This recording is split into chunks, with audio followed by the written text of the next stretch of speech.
So, welcome back. Now, in the first part, we have seen the basic, we focused on the basic representation. And now we introduce a new kind of representation, which is the one based on the kernels. So, first of all, we define the representation based on kernels. Then we see some kernel extensions. Basically, we'll see how kernel can be used for different kind of data besides vectors, for example, for structures. And also, we'll see how kernel can be used for different tasks, in a very easy way. Then we introduce a little bit how the representation can be learned by kernel learning. So, you know which is the classical explicit representation that we studied, that we introduced before. We have our objects, x, and we apply a feature extractor to x to obtain a vector in a space, representation space, an embedding space f, okay? In a kernel representation, we take a different point of view. In fact, we have only comparisons between pairs. So basically, we represent the examples only implicitly by giving how each example relates to the other ones. Okay? So the kernel function will be a symmetric function because we assume that the similarity measure that we use is a symmetric function. Okay? Thus, the training set S can be represented by using a matrix K, which is a symmetric matrix, which contains for each pair their similarity, their kernel value. Okay? We will see that this matrix, in fact, is semi-definite positive. Okay?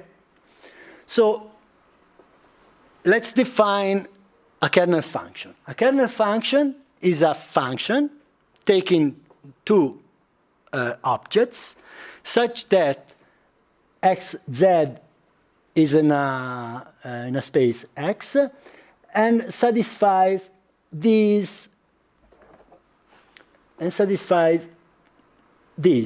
It means that the kernel between x and z is the dot product between a mapping of x and a mapping of z. So basically, we have a nonlinear, general nonlinear mapping psi of x. Then we map nonlinearly z, and in this new space, in this feature space, we compute the dot product. In other terms, this function is an implicit dot product computed in another space where examples are mapped beforehand. Okay? Based on this function, we can compute the so-called gram matrix associated to that kernel. It means that we have a set of objects, x1, xn, and we can define this matrix K which is computed as follows. It means that we take kij equal to the entry ij of k is equal to the function k, the kernel applied to xi and xj, object xi and xj. This matrix is symmetric, first of all, and it's very simple to see because this dot product, this multiplication is symmetric, and is also positive definite. And this is also easy to see because every function defined as a dot product is, by definition, positive definite. Okay? You know what means having a kernel which is positive definite? It means that all eigenvalues are positive. Is symmetric with positive eigenvalues. Okay? So, let's take a very first example of a simple kernel. We have objects in R2, x and z in this case, and we define this very simple kernel, k xz equal to x dot z to the squared. Okay? How can I see that this is actually a kernel? It's not so. It's not so trivial. But if you do this kind of derivation, you can see that this squared value is equal to the dot product between these two vectors. And these two vectors are defined. The first one are defined based on variable of x. And this one is defined based on variable of z. Okay? So basically this is the psi x, and this is the psi z corresponding to this kernel. Okay? So here you can see, you can show very easily that this kernel in fact corresponds to a dot product in another space, which is a space of R to the 3, okay? Which is defined like this, okay? Is clear? So, representing examples using kernel matrices has some advantages. For example, you can use the same algorithm for different typologies of data. For example, we can use the perceptron algorithm for structures. For example, if you have that data in the form of trees or strings or graphs, okay? But also, you can design the kernel and the algorithm in a very modular way, okay? So basically, when you have your system, you can just change the kernel and obtain a different behavior of your system, okay? Also, you can integrate different views of the same problem. We'll see how we can do this. Different views of the same problem and integrate or combine different views to get better behavior, okay?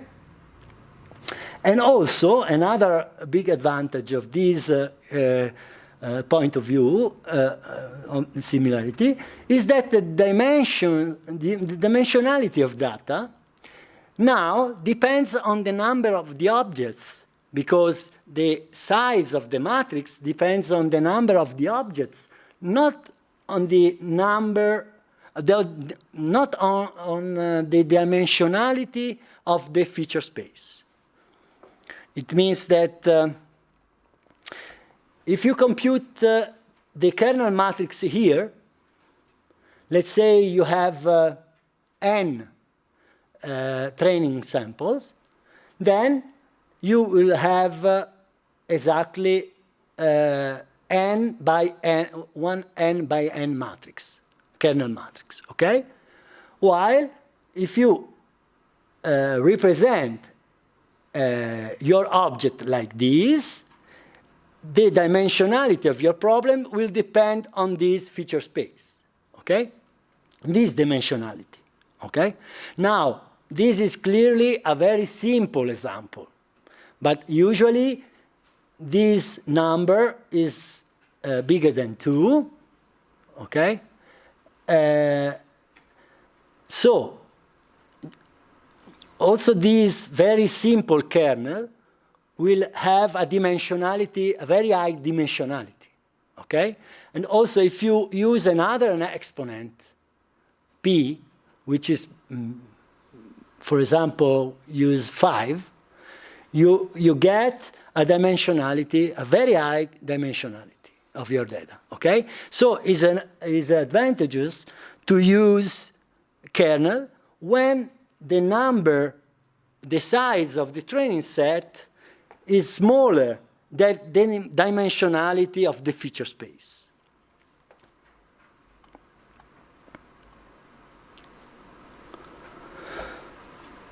Also, in general, computing the kernel by comparison is typically computationally simpler than computing explicitly the dot product in feature space. Okay?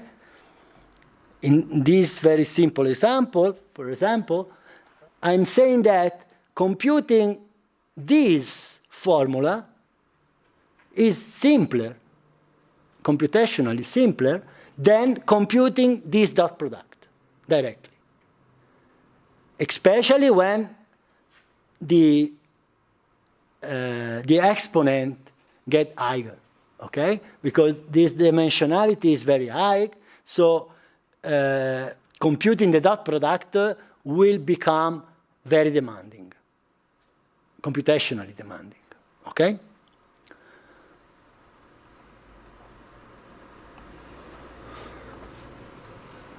Just to generalize a little bit the problem, in kernel methods, you usually have to optimize some function like this. Basically, you have a loss function, which depends on the scoring function applied on the training set, like the empirical error in classification or the residual error in regression, plus something that is a regularization factor that gives the smoothness of the function f.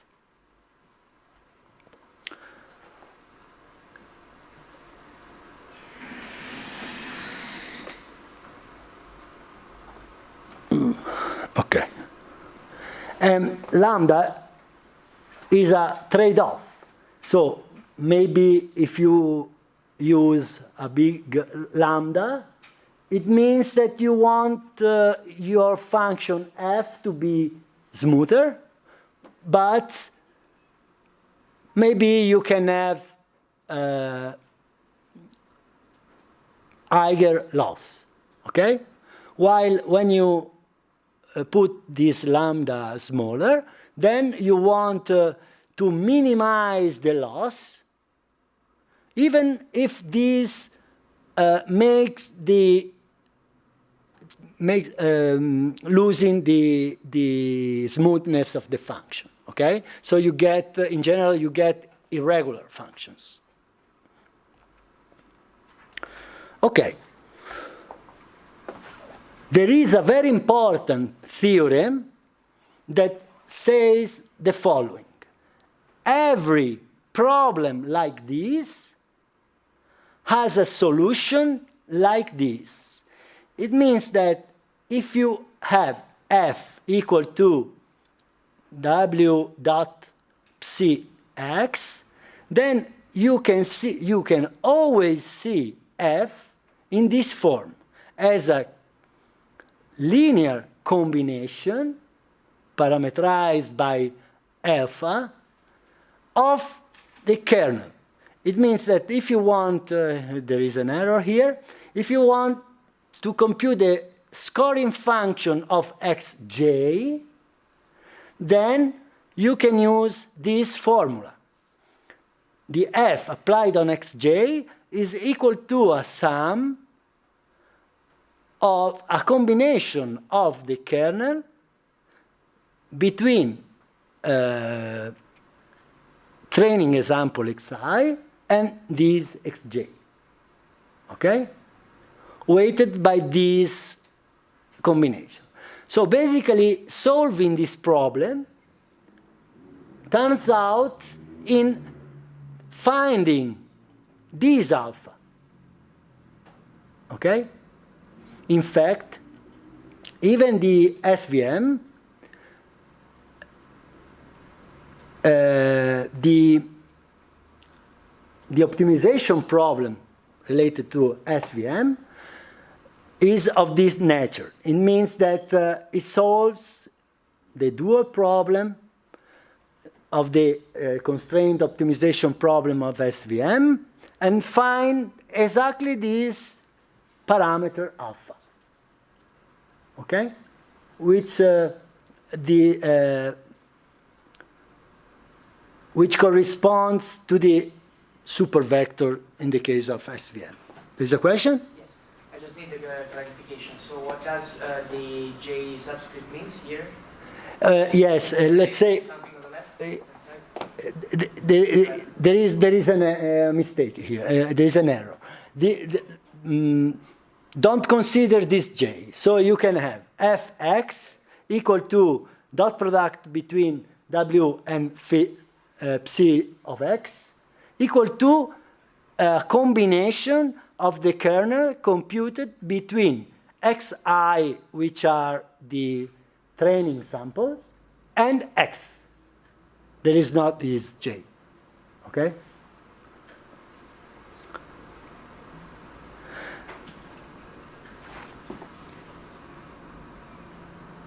So basically, when you compute, when you define a system based on kernel methods, you have something like this. You have your objects in input, you have your kernel definition, then you have your kernel matrix, then you have your learning algorithm, which compute the W, and finally you have the output, okay? So you can see that if you want to change some part of these ones, you can do it very easily because it doesn't influence the other parts. You don't need to change other modules when you, for example, when you change the nature of your kernel, okay? So you have just to recompute the kernel matrix and feed the kernel matrix to the algorithm and then compute the output, okay? But also, you can use your kernel matrix to solve a different for a different algorithm. For example, the same kernel for a classification problem, or maybe for a regression problem, or for a ranking problem, any supervised learning problem, okay?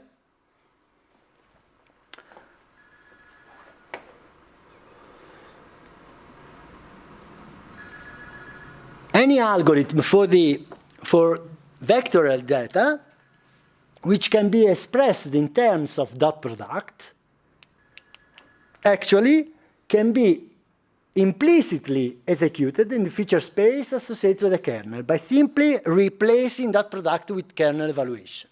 For example, you can take the perceptron And you can see that you can formulate the perceptron algorithm based only on dot products between vectors. Okay? Then you know that when you have this kind of formulation of an algorithm, then you can resort to kernels by substituting dot products with kernels. Okay? Also, you can do the same for KNN, for example, which stands for K nearest neighbors. Okay? In this case, you have to use the distances, but you can see very easily that you can put distances in a form that only depends on the kernels. For example, if you want to compute the distance, the Euclidean distance between x and z in feature space, then basically you want to compute this norm. The norm of the difference between two vectors. The one is the x when you map using the function psi, and the other one is z mapped using the function psi. Okay? But this norm, you can compute a squared distance, which is this one, in a very simple way. You can derive this formula, and then you have this exactly the kernel between x and itself. Okay? This is the kernel between z and itself, minus twice, this is the kernel between x and z. Okay?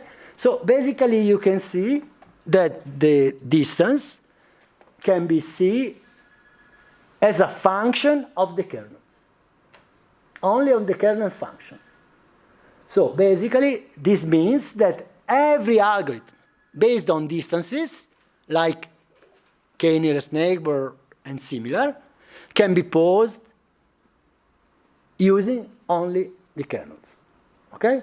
So when you decide which is your kernel, then you can use all these bunch of algorithms using this kernel.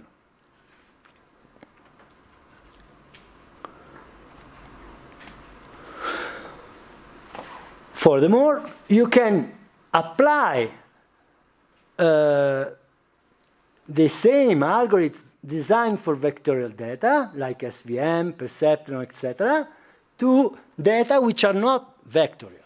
For example, kernel for structure, we see, or vectors of Booleans,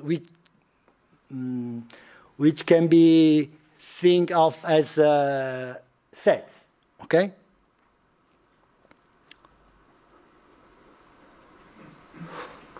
Now, let's see which are the most common, most popular kernel that we usually use. The most popular is the linear kernel, which is basically defined as the dot product of x and z. This is clearly the simplest.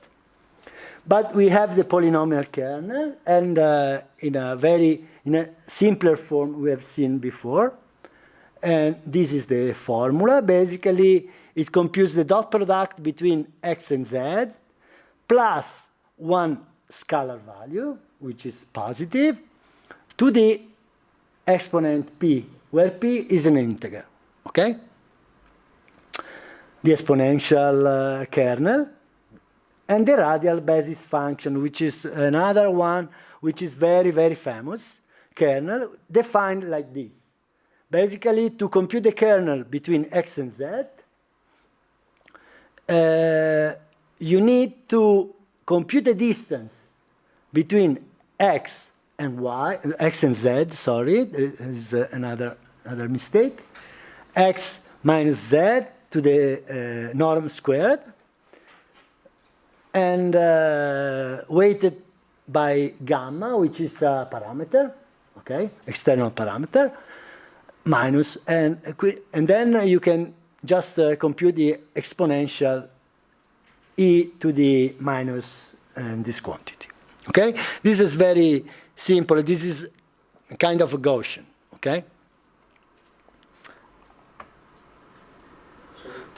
Excuse me, I have a question. Oh. So if you go back to the previous slide, so you're telling me that if I want to use the RBF kernel and want to replace that one in the slide before, if you go back one more slide, if I want to replace it with respect to this Euclidean distance, the square distance, it is just the same. I need to use K, Exactly. X, that, X, that.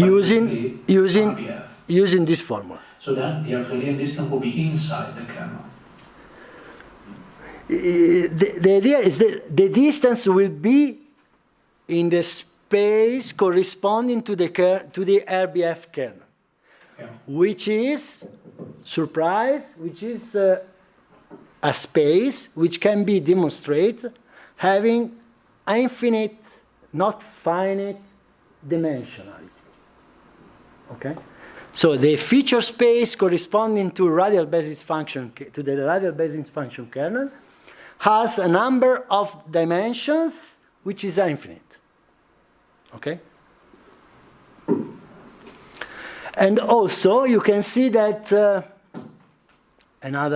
okay, you can see afterward. It's okay? Okay. So what happens when you apply a kernel together with an SVM?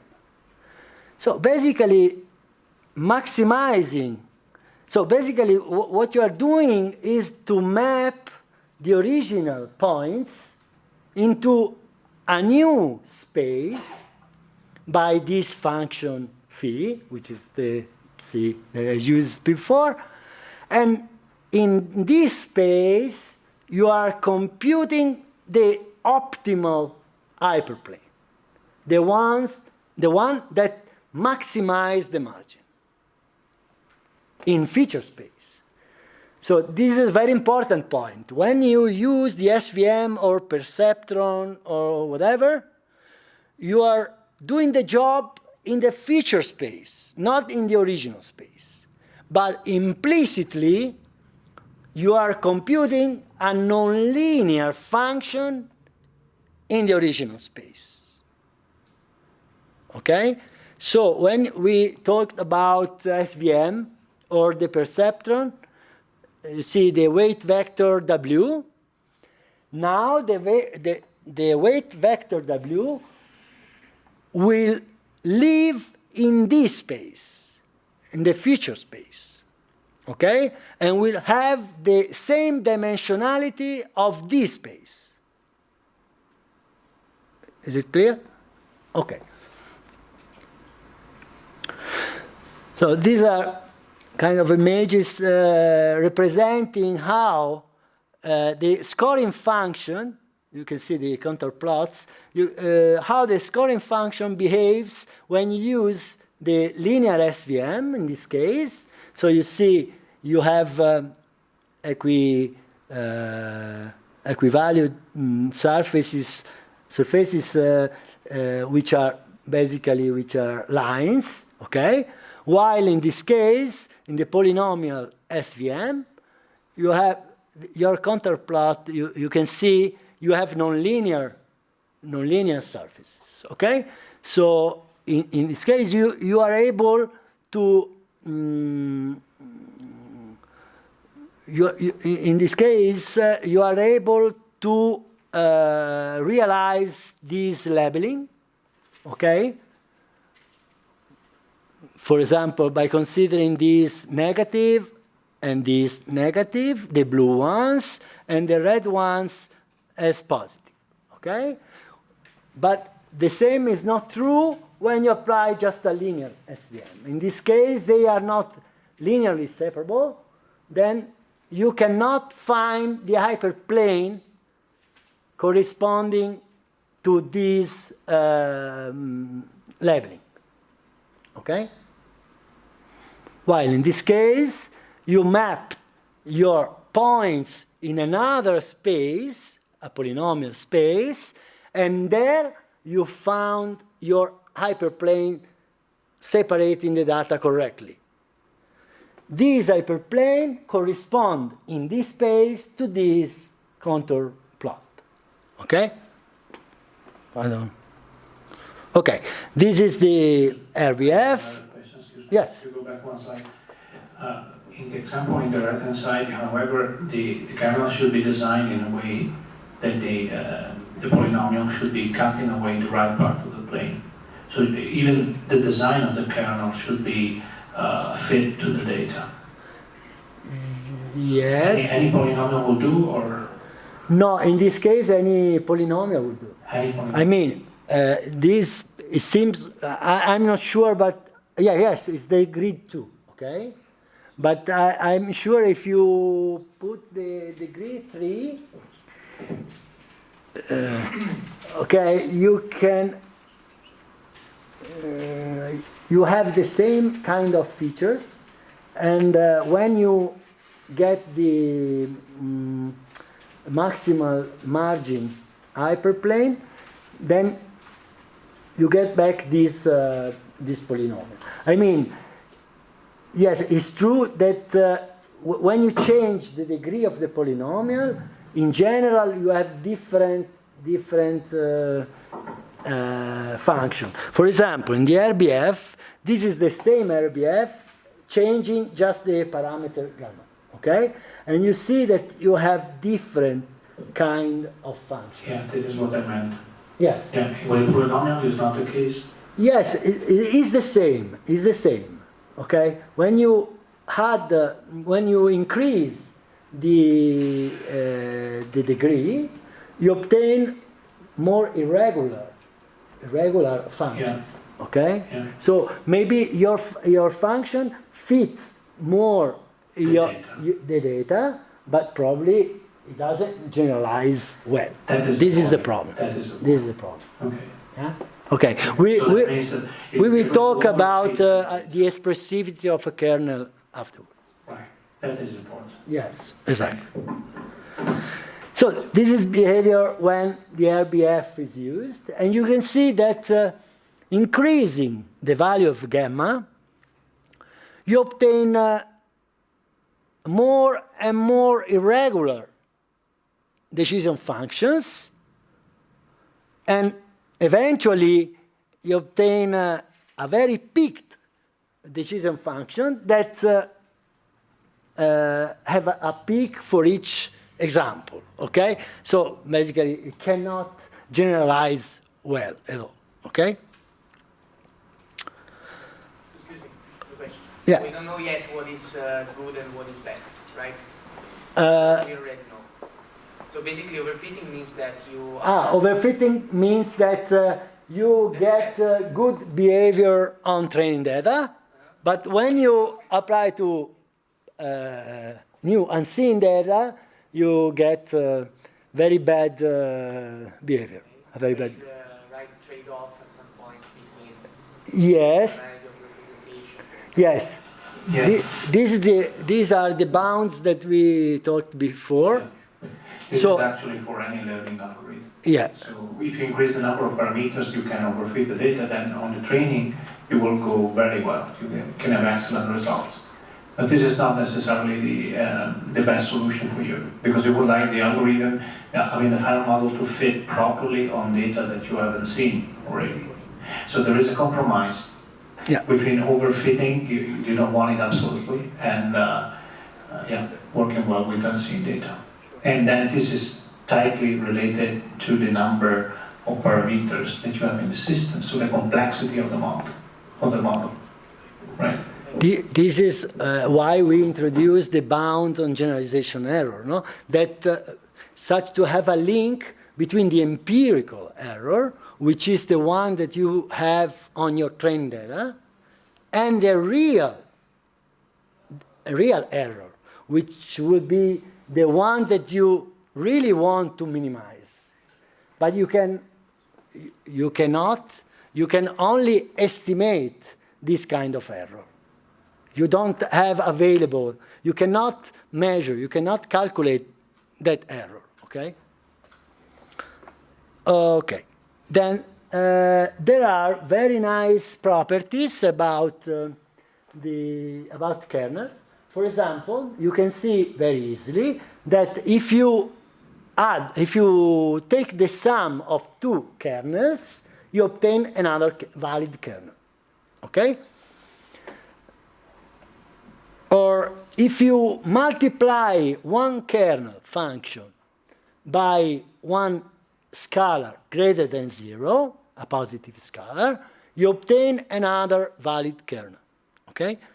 If you multiply one kernel by another, you obtain another valid kernel. So basically, you can compose different kernels to obtain new representations. Okay? But also,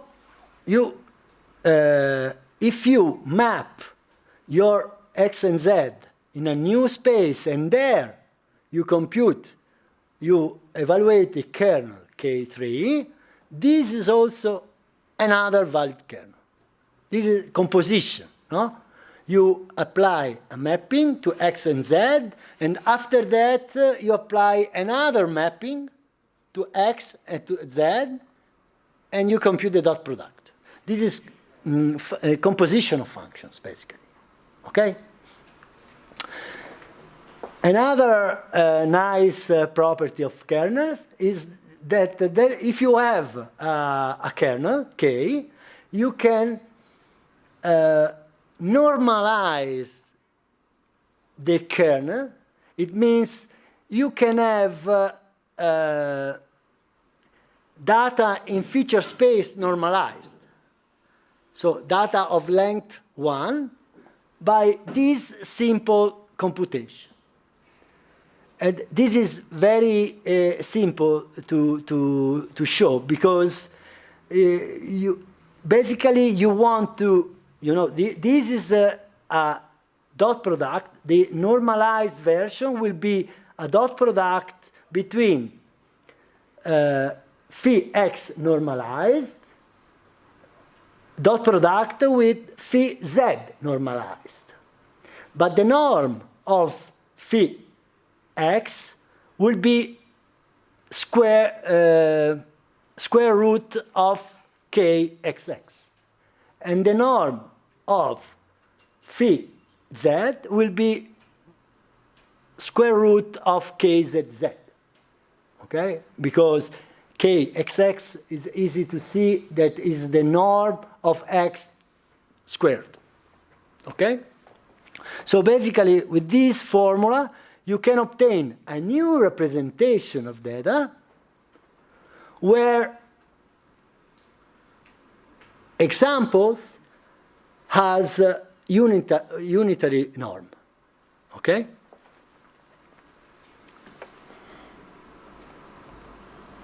Some of you can say what is the norm in feature space of the RBF kernel?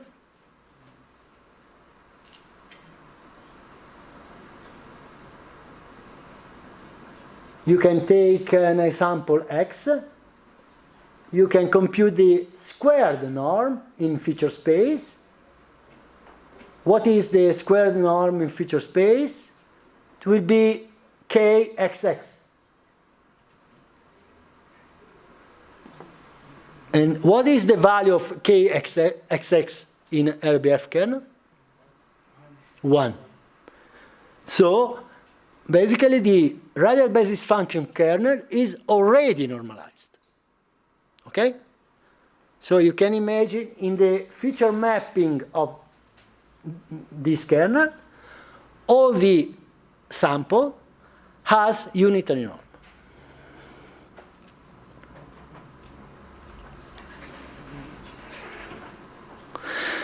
So we were saying that kernels can be extended to treat different kind of objects.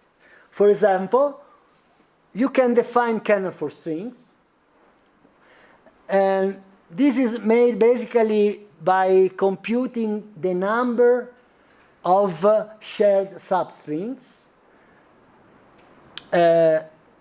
Recall that a kernel is a similarity measure. Okay? So one way to measure the similarity between two strings, for example, is to compute how many substrings they share. Okay? And for this, there are many dynamic programming algorithms that can do this job in a very efficient way, very much more than just using an if algorithm to compute the shared substrings. Okay?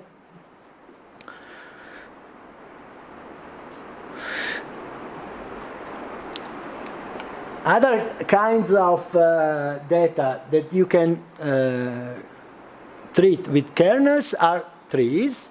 In this case, for example, you can compute the number of shared subtrees. Okay? And also, you have a bunch of dynamic programming algorithms that can make this computation very efficiently. But you can apply the same ideas to graphs, for example, by counting the number of common works, okay, along the graph.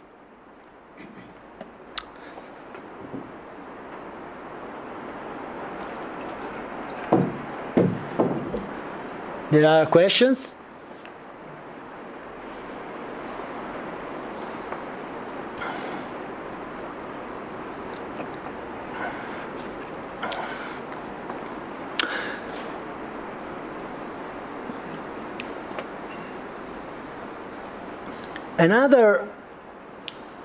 Another approach, a more recent approach, is focused on how we can define kernel for vectors which have binary data, so Booleans. Okay, so basically you can imagine a vector of Boolean has a set, because you can consider the set of indices that contains a 1, okay? The value 1. So basically, the idea of kernels for binary data, which are called Boolean kernels, is that given two binary vectors, compute the number of shared logical propositions of a fixed form over the input binary variables. So, for example, you can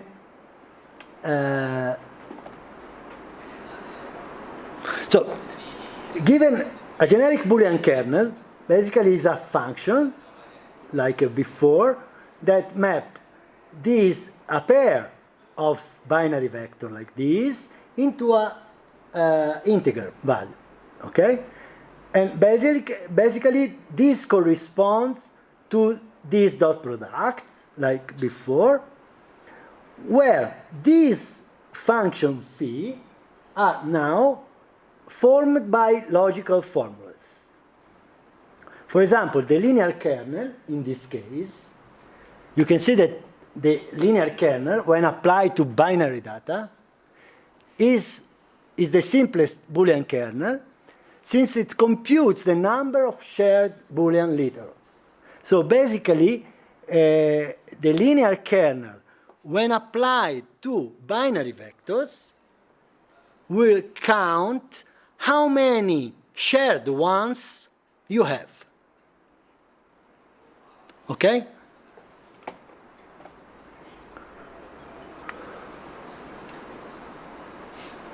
Let's see how the conjunctive kernel works. Given two vectors, you can define the so-called conjunctive kernel of degree C, which computes the number of common conjunctions of arity C between X and Z. Basically, you're doing something like this. The features of the embedding space, of the feature space, will be all possible combinations without repetitions of the C objects, of the input variables. taken from n, okay?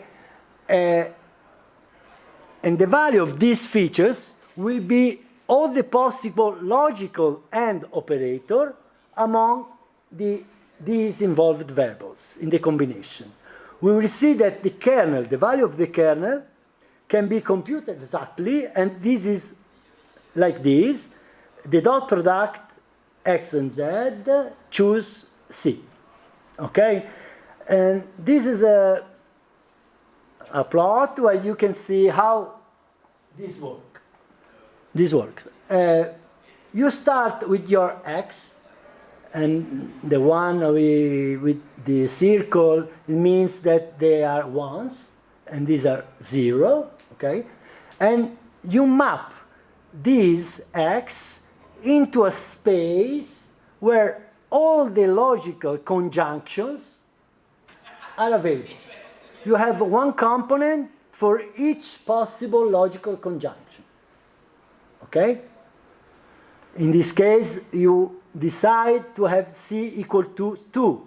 So you have all possible conjunctions of two variables. Okay? So you will have x1 and x2, and in this case, you have n1. The one, because but x1 and x2 are true. Okay? 1. So this is true. x1 and x3 will be false because x3 is false. So the conjunction is false. So basically you are constructing this kind of feature space where each component corresponds to one different logical formulas applied to the original variables. And the same thing, you do the same thing for the z, for the other example. Okay? So basically you have two different vectors in feature space, and then and there you compute the dot product. In this case, the dot product will be 1, which is what is this 1? This 1 represents the number of shared propositional conjunction, of shared conjunction of dimension of arity 2 between the two vectors. Okay? In this case, x1 and x3 is true for z, but is false for x. In this case, x2 and x3 is true for z, but is false for x. Okay? So the number of shared conjunctions will be 1. Okay? And this is we can show that to compute, we can compute this value, the number of shared ones in feature space, without explicitly mapping your data in this feature space, but just using this formula, which doesn't depend on phi. Okay? In fact, if you apply this formula in this case, you obtain 1, which is the right answer. Okay? It's clear? A similar approach has been used to define the disjunctive kernel. In this case, this is also a Boolean kernel where you have two binary vectors. You map these two binary vectors to a space where all these junctions of D variables are present. Okay? So you have a very similar game, but in this case, these components, the components in feature space, correspond to logical OR. Okay? This is an example. In this case, you have x with x1 and x2, which are true, and the other which are false. and you map on all the possible disjunctions of arity 2 involving these 4 variables. Okay? So here you have all possible disjunctions of arity 2, and here when you see the circle, it means that those disjunction is true. Okay? And you do the same for Z, and finally you compute the dot product between these two. Okay? This would be unfeasible when the number of variables is high, or when the D increases. So basically we gave a formula, a closed form formula, based on binomials, coefficients, basically, and it's similar to the conjunctive case, a little bit more difficult, but is not so difficult, I think. And based on this, you can compute exactly how many shared logical OR they have in common. Okay? And you can see in this particular example, you want to compute the disjunctive kernel between X and Z, and this corresponds to n choose D. It means n is the number of variables, so this is 4. D is the degree, the arity of the disjunction we want to use, which is 2. So basically you just apply this formula, and you can see that this depends only on dot product on the original space between X and Z. Okay?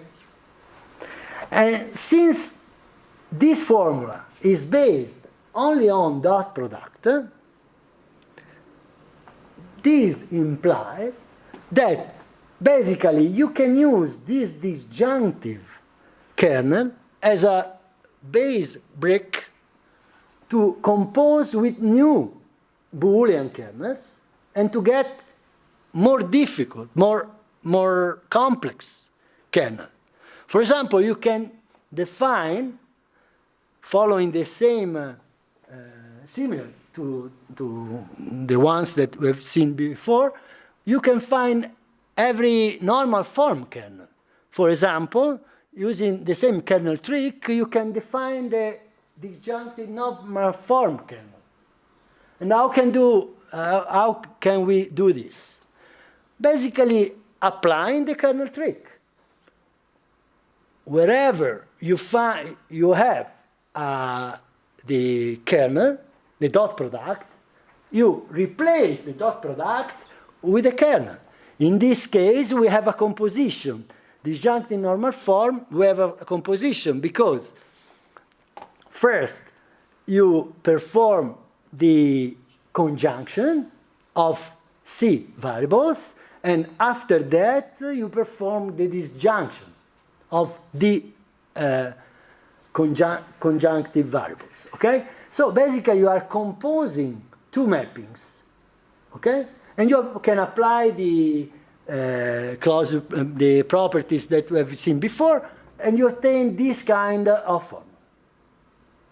You can see these differ from the disjunctive only on the definition of this kernel, this dot product. Okay? So, for example, to make things clearer, for example, let's take this one, this part, okay? You have n minus dot product between Z and Z. But now we consider Z as a conjunctive kernel, conjunctive mapping, okay? So basically Z, you can see Z as a phi of Z, where phi is a conjunctive kernel function, okay? So basically, in this case, you have the kernel between, the conjunctive kernel between Z and Z, which is, we have seen before, which is the dot product between Z and Z, choose C. Okay? And here you have N choose C, because this is the number of dimension of the conjunctive space. How many are the dimension, how much is the dimensionality of the conjunctive space? It's exactly the number of different formulas you can form as a conjunction of C variables, which are N choose C. So basically, you can use the disjunctive and the conjunctive kernel as a very... But here you're not only replacing the dot product as you said before, you're also replacing the dimensionality. Yes, yes, because... less straightforward than what you said before. Because you should then, it looks like you should specialize this to the formula, to the actual. Yes, because in this case, you also know what is the dimensionality of your feature space. Okay. So basically, you can just put this value. Okay. If I didn't know that, could I just leave there N? Yeah, basically, you can also see this quantity as the dot product between a vectors of ones and another vector ones. So basically, this can be the dot product between two vector ones. Okay. So you can interpret this as a kernel between variables that are always true. So in the previous equation, then instead of N up there, Yes, you can see 1.1 or something like this. Okay. But you can also use the same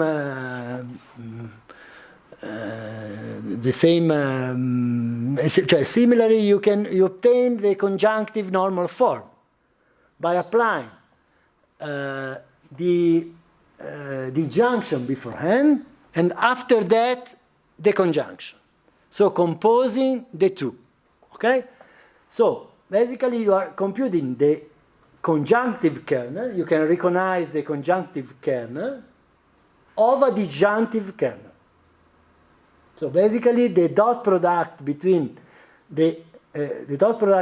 x and z that we had in this position now it has been replaced to this formula, which is the disjunctive kernel between x and z. Okay.